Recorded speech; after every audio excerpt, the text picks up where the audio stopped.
আর এবার নজর রাখবো ডোমকলের দিকে। ডোমকলের টুলটুলি পাড়া, সেখানেই ইডি হানা দেয়।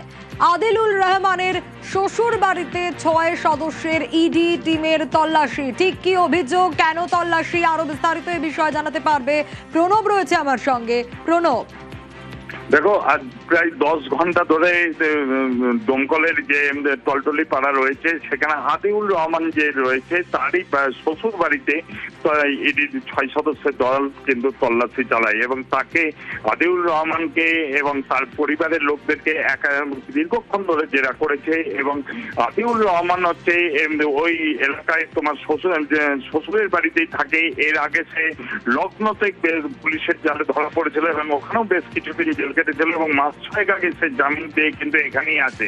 তবে তার বিরুদ্ধে অভিযোগ যে বিভিন্ন অনুপ্রবেশকারী যারা সীমান্ত এলাকা থেকে আসে তাদেরকে, অনুপ্রবেশকারীদেরকে আশ্রয় দেওয়া এবং ভারতীয় বিভিন্ন ধরনের আধার কার্ড থেকে আরম্ভ করে বিভিন্ন শংসাপত্র তৈরি করে দেওয়ার অভিযোগ রয়েছে। এছাড়া বাইরে থেকে টাকা পয়সা নিয়ে বিভিন্ন জায়গাতে দেওয়া একটা যোগ রয়েছে বলে কিন্তু ইডি আধিকারিকরা মনে করছে। সেই কারণে কিন্তু তাকে দীর্ঘক্ষণ ধরে জেরা করা হয়েছে বলে যে তদন্ত সূত্রে জানতে পারছি। তবে তদন্ত শেষ করার পর কিন্তু কেউই মুখ খুলতে চাননি পরিবারের লোকেরা। একেবারে বেশ।